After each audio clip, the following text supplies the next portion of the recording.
Olá, eu sou a Aleca Rocha, atriz. Interpreto o seu caso virtual de relacionamento bizarro aqui. Eu deixei passar o sinal mais forte que poderia ter acabado com tudo. E eu não sei explicar por quê. Esse sinal foi o meu filho. Eu tenho 40 anos, o meu nome é Vilma e eu sou formada em Educação Física e comecei a trabalhar como personal trainer e também como massagista. E aí é massagista nessa parte de quando você fica dolorido por ser atleta ou por fazer muitos exercícios físicos. Eu tinha um filho, esse filho sempre foi muito grudado comigo, ele tinha 10 aninhos. E ele não queria ir pro pai, não queria ficar com a avó, não queria... Era sempre comigo. Eu sempre fazia tudo com ele, inclusive treinar, inclusive dar personal. E eu era, assim, muito elogiada por causa disso, porque onde eu tava, ele tava atrás. Então, se eu tivesse prestado atenção nisso, nada disso teria acontecido. Eu achei que com o tempo eu teria uma vida melhor e daria uma qualidade de vida melhor para o meu filho nos Estados Unidos. Então, foi uma coisa totalmente pensada e planejada, tá? Eu fui pra lá já com contatos para trabalhar em academia, para fazer massagem, eu me especializei em toda essa área. Eu já tinha conhecidos lá também que trabalhavam com isso. Então não foi nada difícil. Assim, óbvio que tem a parte do visto e tal, mas assim, eu tirei de letra, né? Todo mundo ficava embasbacado. Como que uma mãe solteira conseguiu mudar tanto na vida?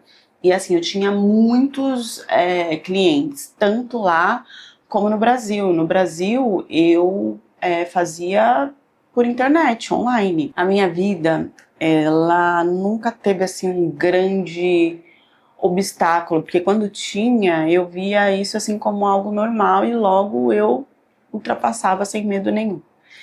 Eu fiquei mais de 15 anos sozinha. No máximo, eu tinha alguns dates, mas era coisa de um dia, assim, sabe? E depois nunca mais falava com a pessoa, nunca mais me conectava, porque eu estava muito focada no desenvolvimento profissional, no desenvolvimento da minha vida. Só que quando a minha vida chegou assim, em que eu fiquei numa área confortável, o meu filho, tudo que ele precisava, ele tinha, eu tinha gente brigando para querer que eu desse personal, então assim, eu dei uma acomodada, porque, né, gente, também a vida não é só de batalhas. Então eu percebi que eu poderia descansar, isso foi depois de 15 anos, e aí foi que esse americano apareceu na minha vida. O que acontecia era assim, a parte de massagem eu fui deixando pra lá, porque eu não tinha muito tempo, e eu tinha mais mulheres que eu atendia, eu praticamente não tinha homem que tinha interesse nisso. E esse americano ele entrou em contato comigo pra essa coisa de massagem. E eu fiquei um pouco assim, porque quando é homem, eu tinha já, sabe, essa coisa de ficar um pouco pé atrás quando o serviço era pedido por homem. Porque eles podem entender essa coisa de massagem como outra coisa, né? Que não é o que eu fazia. Eu realmente era uma profissional que só fazia a massagem, né? Eu ficava um pouco assim de essa parte abrir para homens. E aí esse americano, ele começou a frequentar a academia que eu dava personal, e às vezes ele questionava algumas coisas de exercícios e tal, e questionou a questão da massagem. Eu não deixei muito aberto, porque eu realmente não precisava de dinheiro para isso. E a gente ia conversando a cada dúvida que ele tinha de alguma coisa de exercício, né, que ele poderia conversar com qualquer outra pessoa. Mas foi assim que ele conectou o papo comigo. Depois ele explicou que por algum tempo ele serviu, né, o exército dos Estados Unidos, então ele tinha dores ali que eram crônicas e que seria para isso. Eu não cheguei nem a falar de valores, ele não questionou, então eu resolvi colocar um valor muito alto para que ele não aceitasse, mas eu coloquei esse valor alto e ele aceitou. Enfim, eu nem tinha mais um lugar para fazer, eu achei um lugar para fazer. E aí que começou a coisa. Eu percebia que cada lugar lá que ele falava que tinha dor, e que eu abria os nós e tal, e relaxava o músculo, parecia que aumentava, assim, e aparecia dor em outro lugar. E eu comecei a perceber que era uma desculpa para ele sempre estar em contato comigo. Porque quando a gente falava na academia, eu era muito direta e objetiva, então não dava pra ficar conversando. E aí lá na massagem, querendo ou não, a gente tinha mais um pouco de intimidade para conversar, né? Ah, tá com dor aqui, mas aí, sei lá, soltava alguma coisa do dia a dia. Sério, teve um dia que esse cara apareceu manco. Ele apareceu manco e tipo assim, você não vai sempre no médico nos Estados Unidos, você tem que pagar tal, então a desculpa dele era que, se você me salva aqui, é muito mais barato do que eu ir no médico e tal, porque eles vão pedir um monte de exame, e aí vai dinheiro, e aí vai remédio, aquela coisa toda. Então esse cara começou a ficar manco, esse cara começou a ter o braço nas costas, que ele não conseguia mais mexer. Umas desculpas bem esfarrapadas. E eu fui achando isso engraçado, ao invés de, tipo, me preocupar que poderia ser alguma coisa. Aí, ele tinha, né, o meu número pra marcar as massagens e tal. Nesse número, ele começou a mandar, tipo assim, hoje é dia de costas. E aí mandava uma selfie dele. O engraçado da selfie dele é que ele sempre queria mostrar ou o trapézio ou o músculo do braço. No começo, isso pra mim era, tipo, zoado. E eu não sei em que ponto que ele começou a fazer isso ficar interessante, acho que primeiro engraçado e depois ficar interessante pra mim. A ponto de eu começar a sonhar que eu queria dormir naquele braço dele, nos músculos. E aí a gente acabou saindo uma vez e realmente aconteceu isso. Eu dormi no braço dele, nos músculos. E eu senti assim, poxa, não sei explicar, mas parece que eu sentia falta de deitar em um braço musculoso por muito tempo e que isso ativou em mim. Só que eu fiquei muito travada e nem queria, assim, muito contato, porque ele falava que tinha passado uma experiência muito pequena no exército dos Estados Unidos e ele era mais novo. Então ele tinha ele era todo quadrado, assim, né, bem forte e tal, só que ele era muito mais novo que eu. Se eu não me engano, era de 15 a 18 anos mais novo que eu. E eu também não prestei atenção nessa coisa de idade com a coisa do exército, com se ele tinha tido tempo para servir, enfim. O que pegava para mim é que ele era muito novo e então eu não queria mais nada. E eu achei que seria só essa noite mesmo. Mas aí as mensagens começaram a aumentar no meu WhatsApp, do tipo, bom dia, você precisa de alguma coisa, agora eu tô no treino de manhã, senti saudade de você, fui no treino à tarde, pra lembrar de você, tô treinando à noite. Isso quando a gente não se encontrava na academia. Eu comecei a mudar os horários da academia e ele também mudou os horários da academia dele para sempre tentar me encontrar de alguma forma. Quando ele não conseguia, eu sempre estava na academia e alguém perguntava, e alguém chegava para mim e falava, o Brad perguntou de você. O Brad estava aqui uma hora antes, mas ele nem treinou direito porque eu via que ele ficava olhando e procurando você. Não sei se você tem alguma coisa para falar com ele ou se você não respondeu ele no WhatsApp. E assim, sempre que dava eu respondia a ele, mas eu tinha as minhas obrigações de trabalho e com meu filho. Então não era uma coisa que, tipo assim, eu respondia na hora. Se ele me mandava de manhã, eu respondia à noite. Então eu chegava e já tinha, tipo lá, sei lá, umas 30 mensagens dele para responder. Eu acabei aceitando sair com ele de novo. E aí foi mais bizarro ainda, e no momento eu não levei isso como sinal. Porque, assim, primeiro que aí ele me apresentou a casa dele, e a casa dele tinha muitos espelhos. E eu via que quando ele passava pelos espelhos, ele, tipo, se observava, assim, tipo, macho man. E quando a gente tinha relação, ele queria que fosse na frente do espelho. E ele não se preocupava comigo ou com o que eu estava sentindo. Porque eu estava lá sentindo que ele era bom mesmo na coisa. Ele nem precisava se preocupar se estava fazendo certo. Ele tinha certeza que ele estava fazendo certo. Mas ele fazia tudo assim, ó, olhando pro espelho. Às vezes eu chegava a pegar ele com a mão no braço, assim, ó, e tipo, olhando pro espelho. Chegava até a medir, assim, o braço, fazer o peito, isso tendo relação comigo, certo? E aí ele tinha o cabelo que ele também jogava o cabelo Então, tipo, imagina, você tá lá, você quer ter a conexão do olhar e tal, e a pessoa tá fazendo, mas olhando pro espelho e sempre mudando as poses. As poses eram uma coisa no naipe daquelas fotos daquela revista masculina que tinha antes, que as mulheres podiam comprar, era G Magazine, não sei, não lembro o nome, mas parecia que ele tinha feito um workshop de fotos de poses daquela revista, porque até mesmo quando tipo, o homem vai pra cima da mulher assim, ele queria ir numa posição em que os músculos e tudo dele ficasse definido ali pra ver. Na segunda vez, então, que a gente teve isso, ele olhou pra mim e falou assim, bateu assim na minha testa. Você é minha. Ele bateu, você é minha. Você é minha. Nem namoro tinha me pedido. E aí ele começou, então, a ver o horário que eu ia na academia, parava com o carro na frente da academia e gritava assim, eu vou casar com você. Pode demorar 1 ano ou 2, mas eu vou casar com você. Gente, eu achava que um homem mais novo não ia ter esse tipo de maturidade. Eu achei que era maturidade ele me assumir, gritar pro público, aos 4 ventos, que ele queria casar comigo, sem nunca ter me pedido namoro. Eu achava que, nossa, esse homem realmente quer alguma coisa séria comigo, porque ele não faz questão de me esconder, pelo contrário, ele se preocupa. Ele perguntava pros caras na academia, tipo, ela veio, alguém fez alguma coisa, algum cara ficou olhando, tem alguém interessado, ele queria saber, e eu achava que isso era porque era um homem que estava super afim de mim.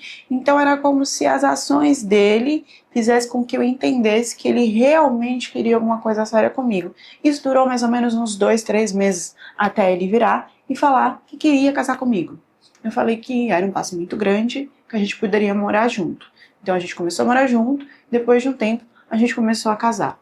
Quando a gente começou a morar junto, a gente tinha relação praticamente todos os dias.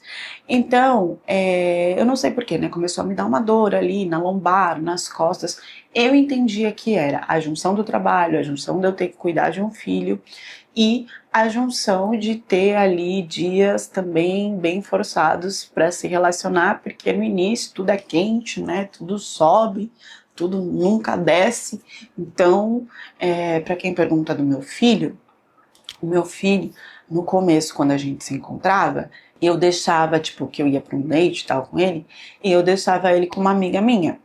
Quando ele resolveu morar comigo, teve essa coisa de conversar sobre o meu filho, mas ele tinha aquela coisa de, He-Man, macho, garoto, vem aqui, vamos correr, e é uma vibe de atleta e tal, e fazer o menino, sabe, se movimentar, e aí o meu filho no começo foi nessa vibe, eu entendi que eles tinham ali uma conexão que não era de um homem que iria cobrar o que o menino ia comer, que não iria gostar do menino na casa.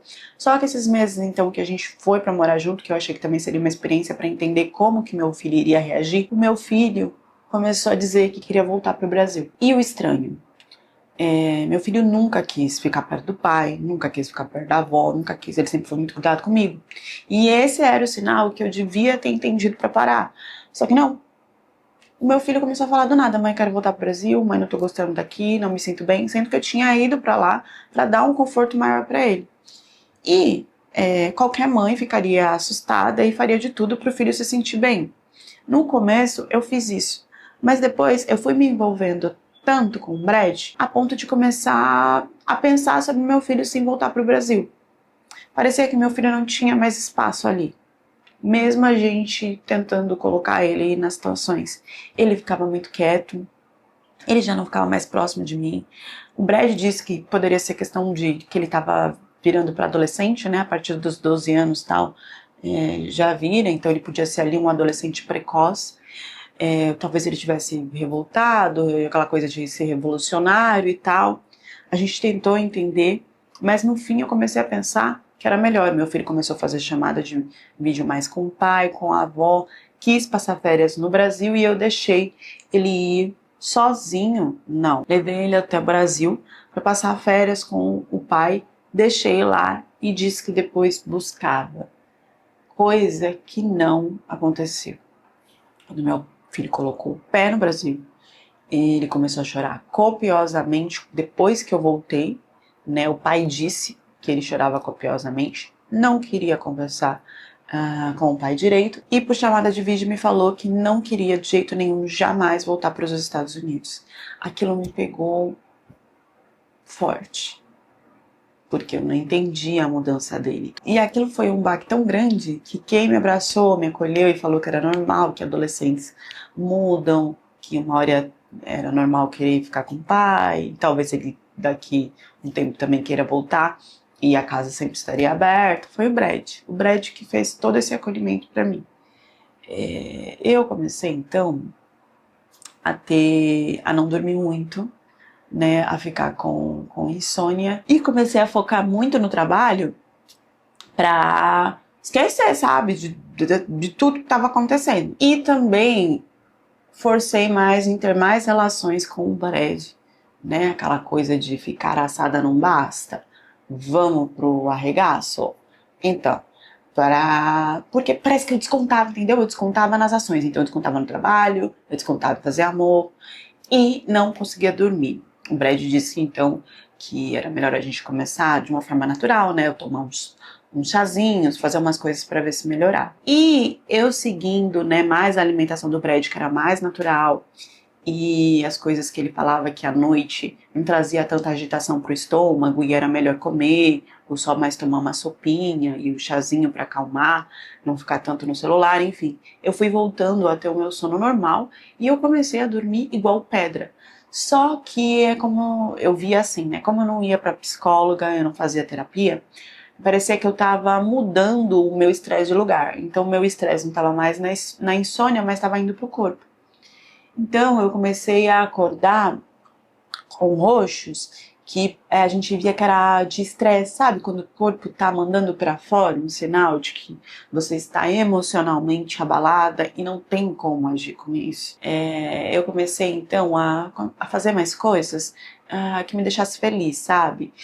Não focar tanto no trabalho, porque era exaustivo, eu nem precisava mais de tanto dinheiro, o Brad era praticamente o homem provedor da casa, então eu comecei a pensar que era melhor eu passar um dia, fazer um piquenique, respirar mais, ir pra praia que eu gostava, fazer coisas que eu gostava.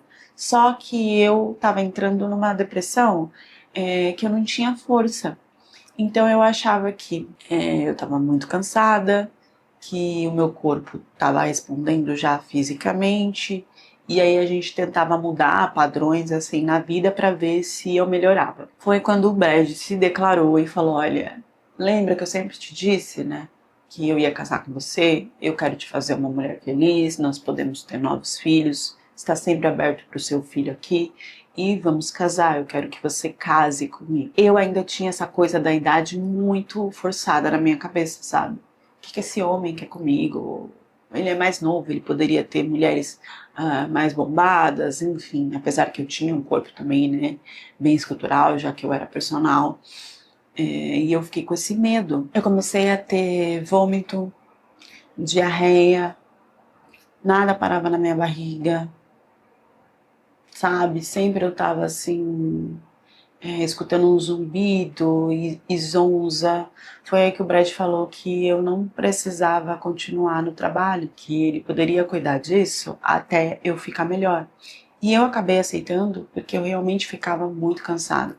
Teve uma vez que eu fui dar um exercício para um aluno e de tanto que a minha cabeça estava zureta, eu simplesmente, tipo assim, meio que desmaiei. E aí aconteceu isso no banheiro, porque eu falei que tava passando mal, então eu fui no banheiro, achei que poderia ser gravidez, alguma coisa assim, mas fiz exames e não era nada. E aí eu fui quase que me arrastando assim para sair do banheiro e pedir ajuda, porque não tinha entrado ninguém e eu tava passando muito mal. Essas situações, elas começaram a ficar frequentes. Como se via que mesmo com essa coisa de casar e tal, eu ainda estava triste com a questão do meu filho, e o meu filho já não queria mais falar tanto comigo por chamada de vídeo, e as desculpas eram tipo, estou no videogame, estou estudando, coisas que me deixavam muito triste, porque eu sempre fui muito dedicada a ele. Eu resolvi focar no casamento, e o casamento, o Brad queria fazer de uma forma mais estranha, na verdade ele só queria que nós dessemos os votos,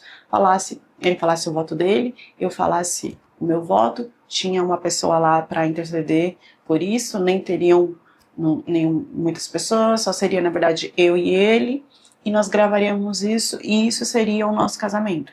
Então foi dessa forma que eu casei com ele. Ele não quis oficializar isso nos papéis.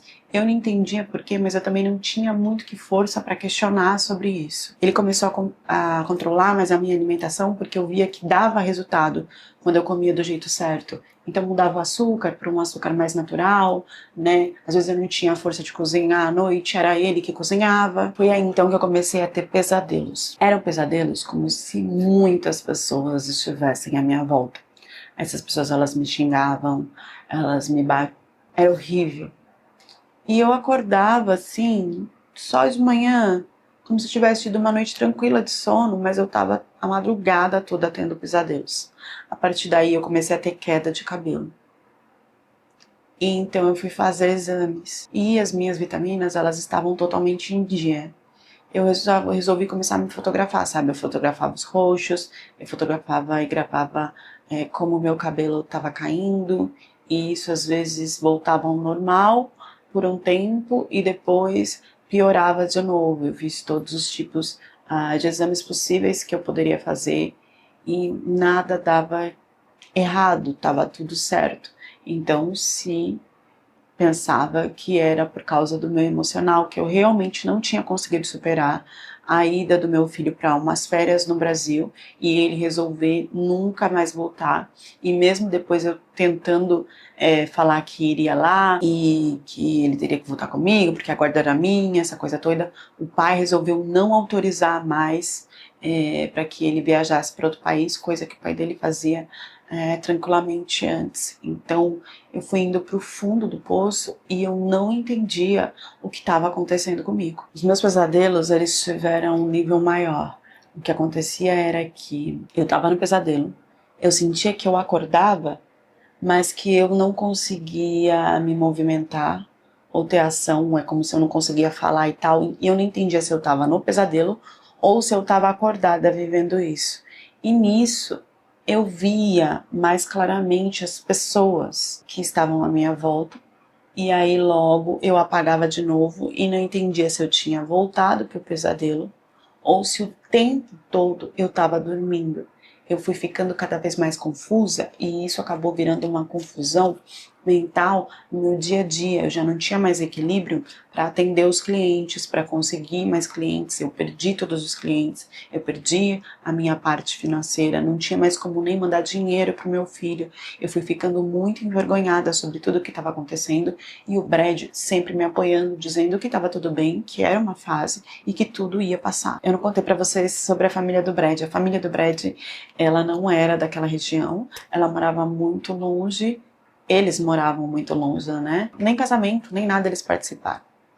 Só depois de um tempo, o Brad teve uma questão que era muito séria, e aí ele precisava encontrar essa família, e aí ele não queria que eu fosse, porque eu estava muito enfraquecida, e eu insisti para que fosse, porque também não queria ficar sozinha, e aí ele acabou desistindo de ir até a família para resolver uma questão de documentação, e fez uma chamada de vídeo, e foi no único momento que eu conheci eles. E aí eu comecei a entrar em flashes, porque parecia que eu já tinha visto aqueles rostos. Eu tô falando aí do rosto do irmão, do rosto da mãe, do pai, e eu posso estar enganada, mas até tia e tios, quando eles resolveram me mostrar alguma coisa, parecia que eu já tinha visto em algum lugar.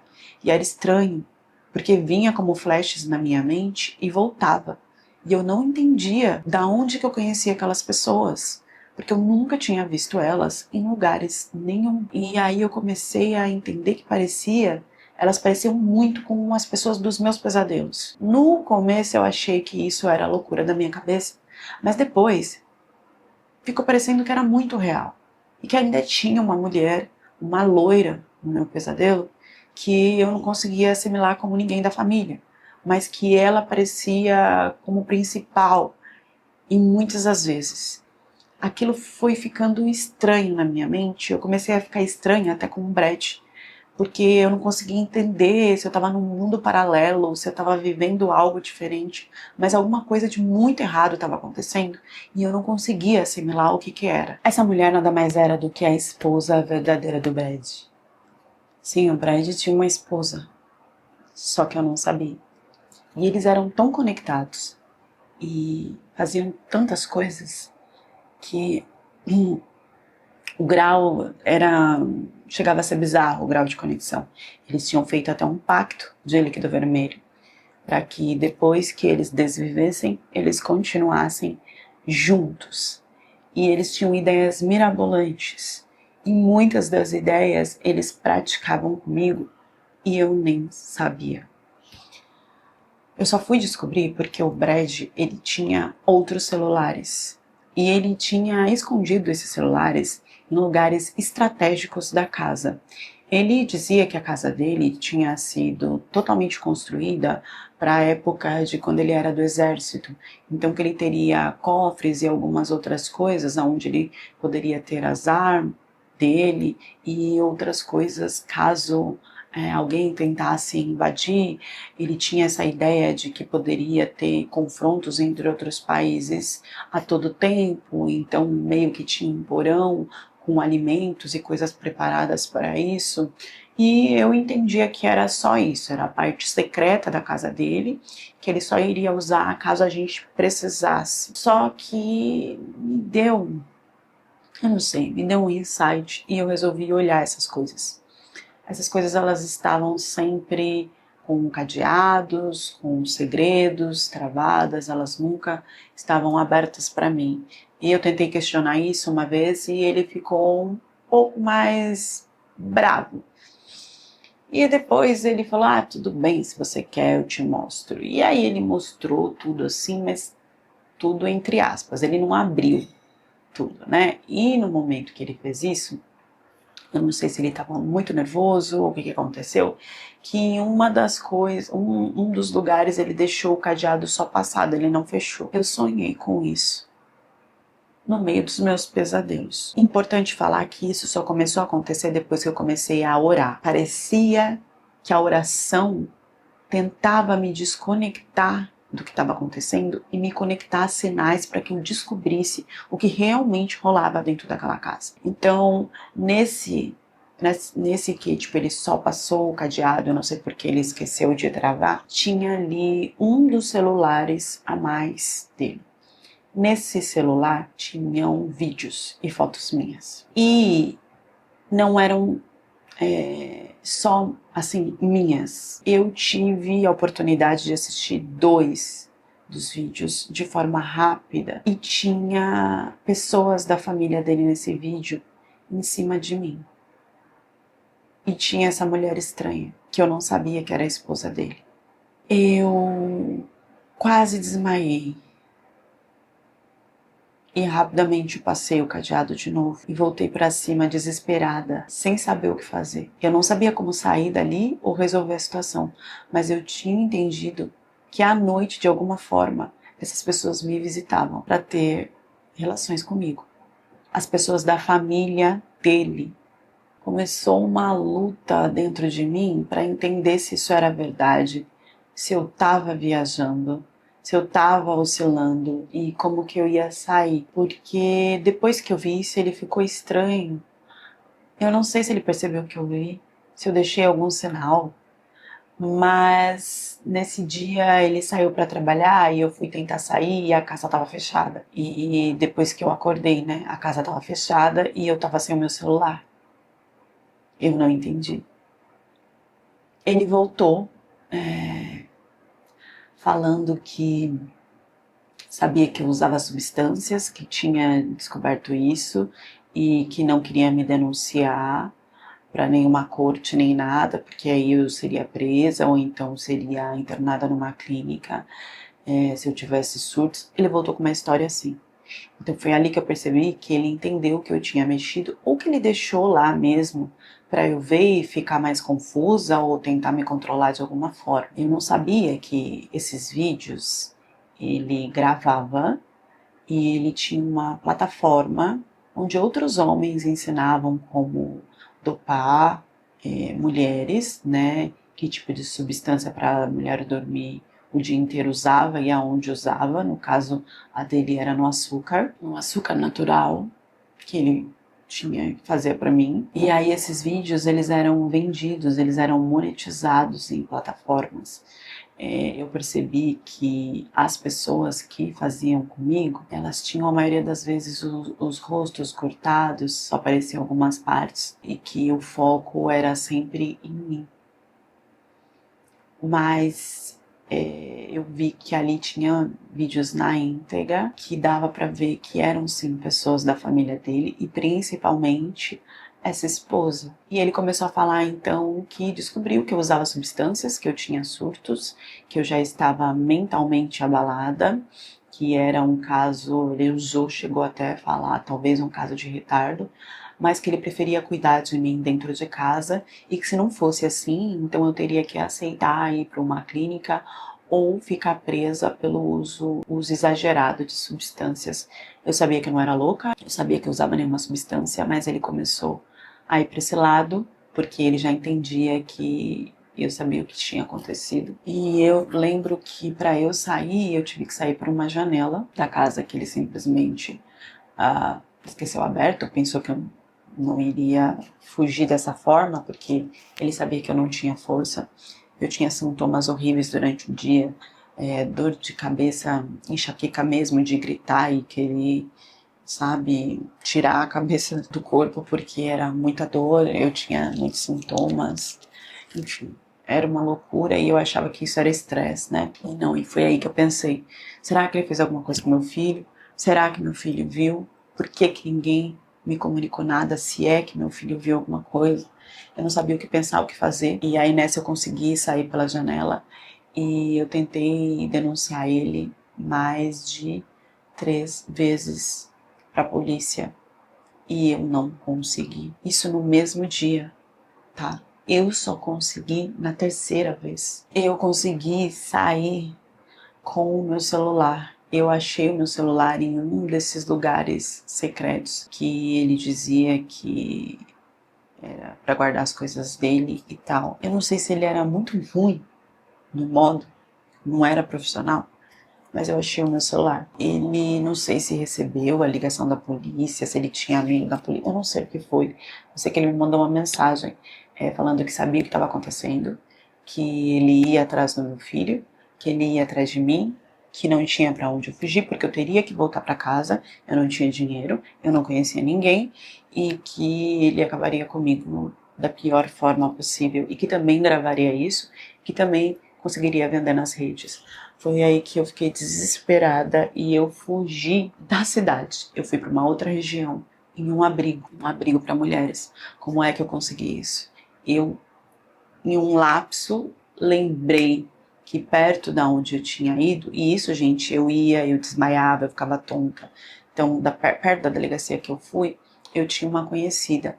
E essa conhecida até queria me dar acolhimento, mas eu estava com medo de ficar na região e por tudo que ele tinha me envolvido sem eu perceber, de acontecer alguma coisa. Então eu resolvi, até porque eu não queria ser dependente, não queria dar trabalho para ninguém, eu resolvi ficar nesse abrigo, que era numa região mais distante. Foi lá que eu consegui tirar foto, fazer exames, entender o que estava acontecendo comigo, que eu estava sendo dopada, que meu corpo estava sendo usado e que eu não estava percebendo. Eu fiquei nisso por 1 ano e meio sem entender o que realmente estava acontecendo, como essas pessoas me usavam. Eu não percebia. E talvez por uma coisa que também eu tinha confirmado com ele no casamento, que era, meu amor, mesmo dormindo, você pode me acordar dormindo e a gente pode ter relações. Então, muitas das vezes, às vezes eu acordava, né, um pouco mexida ali e tal, e ele falava, meu amor, você sabe que hoje eu tive tanta vontade que a gente fez, você lembra, né, e tal. E aí eu não lembrava muito, mas eu confirmava que lembrava, porque pra mim era meio que um fetiche, enfim. Não tinha problema essa coisa do homem me acordar ou fazer comigo meio acordado e tal, e eu tinha liberado isso, entendeu? Então, eu fui para esse abrigo e foi muito difícil até conseguir uma audiência e tal. Eu tive que forçar por muitas vezes, mas quando rolou essa audiência, ele simplesmente não apareceu. Nem ele e nem a verdadeira esposa, porque foi confirmado que ele era casado, por isso que ele só casou comigo assim, no boca a boca. Eu e ele, uma pessoa e os votos. Eles tinham coisas de rituais ligados ao vermelho, de chifres, Eles eram bem doidos. Eu não sabia desse tipo de conteúdo deles, que eles faziam muitos anos antes e até divulgavam alguma coisa na internet, mas pararam de fazer. Depois só que alguém chegou a me encaminhar e entendi como eles eram loucos de fazer aqueles círculos e fogo e beber líquido vermelho e aquela coisa toda. E aí eu já não sabia se as pessoas que estavam comigo tinham máscaras de pessoas da família dele, mas mesmo as que tinham máscaras, que depois a polícia foi atrás, foi pesquisado e tudo, mesmo pessoas que tinham máscaras, mesmo assim foi confirmado que sim, tinham pessoas da família dele, e essa mulher também participavam desses vídeos porque foi encontrada a plataforma onde ele divulgava esses vídeos. Depois eu cheguei a falar com o meu filho e com o pai do meu filho e contar tudo o que estava acontecendo comigo. E o que foi me aberto é só que o meu filho não passou por nada disso, mas chegou a me ver acordada em algumas noites em uma situação estranha e simplesmente ele entrou em trauma a ponto de não conseguir me contar. Quando o pai do meu filho tentou fazer contato comigo, esse Brad ameaçou ele de todas as formas possíveis, a ponto dele silenciar e tentar auxílio no Brasil para o que estava acontecendo, mas com muito medo ele acabou desistindo, até porque um americano lá no Brasil começou a ameaçar ele e o nosso filho. Então ele silenciou e não fez nada. Até hoje o Brad não foi encontrado. Tá? Eu tenho medida protetiva, tenho um mandato para ele ser preso, tudo, mas ele simplesmente não foi encontrado. Pessoal, o caso é bizarro, é sinistro, mas acontece mais do que vocês imaginam. E eu trouxe esse caso porque é muito importante, eu vi como informação, né, em algumas notícias recentes, que existe uma conexão desses estrangeiros com brasileiros e com o Brasil para conseguir esse tipo de conteúdo e vender em plataformas. E que esses estrangeiros, eles chegam a gravar as irmãs, as tias, a própria mãe, para receber esse tipo de dinheiro, que é um montante muito grande, a ponto depois deles conseguirem sumir no mundo e viver através dos seus investimentos. Então fica aí o alerta, deixe sua reflexão nos comentários e até a próxima história do canal.